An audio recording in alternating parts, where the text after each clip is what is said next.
Merci Olivier de venir nous rejoindre et de nous aider à garder notre santé. Alors aujourd'hui, vous avez eu envie de nous parler du stress oxydant et des antioxydants. C'est vrai que c'est quelque chose qu'on entend, beaucoup. On ne sait pas trop à quoi ça correspond. C'est quoi alors ? Alors, les oxydants, ou plutôt l'oxydation, c'est une modification de structure des molécules, des atomes, et qui est un élément fondamental dans comment notre vie, ça nous permet de vivre, ça nous permet de fabriquer de l'énergie, ça nous permet d'être ce que nous sommes. D'accord, c'est un rapport avec l'oxygène ? C'est un rapport énorme avec l'oxygène, parce que l'oxygène est le principal acteur de l'oxydation. D'ailleurs, quand on regarde le mot oxydation, ou plutôt oxygène, on voit que c'est générateur d'oxydation. C'est pour ça qu'on a le mot oxygène. C'est le principal acteur de l'oxydation des tissus, et c'est de ce dont on va parler. Donc c'est indispensable. Indispensable pour nos cellules. Et c'est autrement.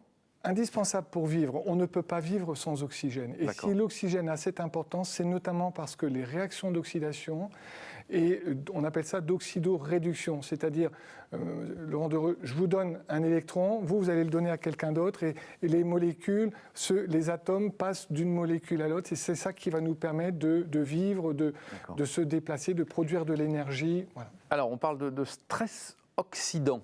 Ça veut dire quoi ? Ça peut être toxique ? Le stress oxydant, pourquoi ? Parce que la notion de stress, c'est une notion de déséquilibre. Parce que la nature a prévu que l'oxydation soit utile pour nous, bonne, indispensable.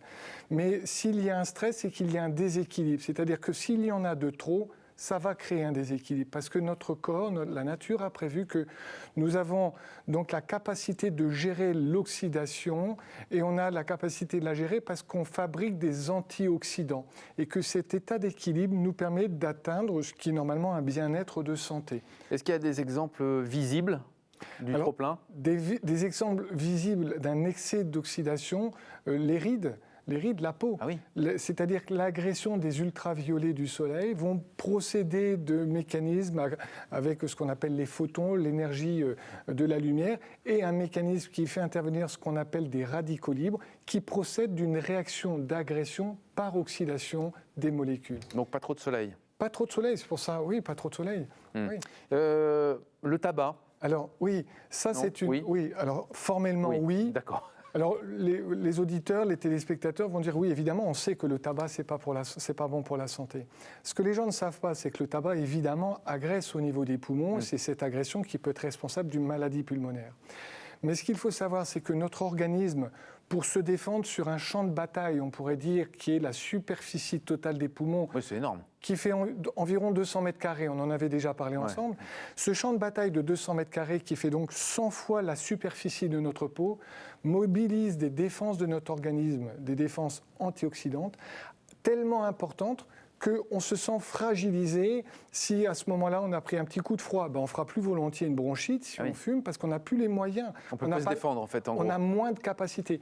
Les gens qui fument font plus facilement toutes les autres maladies parce que leurs capacités de défense antioxydantes sont moins disponibles. Comment on se prémunit ? Alors, le bon sens de tout à chacun. Vous allez me dire qu'il faut arrêter de fumer. Il faut arrêter de fumer. Il ne faut pas se mettre au soleil.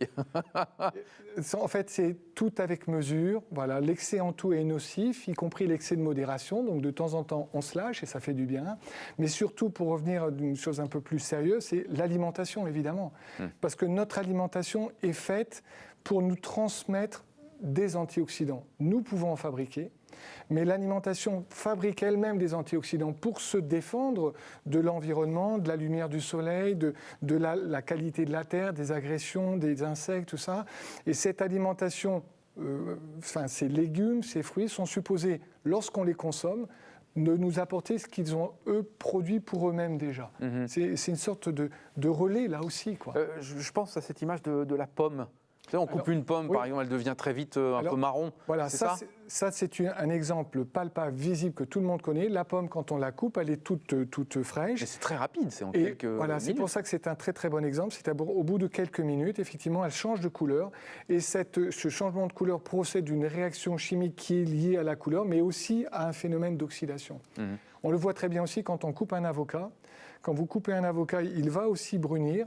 Et à l'endroit du noyau, il ne brunit pas. quand vous enlevez le noyau, vous voyez que c'était la couleur d'origine, parce qu'il était protégé de l'oxygène, et ça montre bien que c'est l'oxygène qui change la nature. Est-ce que tous les fruits, tous les légumes se valent? Pas du tout. Ah. Alors clairement pas du tout, parce que effectivement, si vous mangez un fruit et un légume qui a été élevé dans des conditions naturelles, ce que Dame Nature a prévu pour ces fruits et légumes, eh bien, ils auront produit les antioxydants qu'ils nous donneront ensuite, comme dans un cycle normal de la nature, de ce relais. Voilà.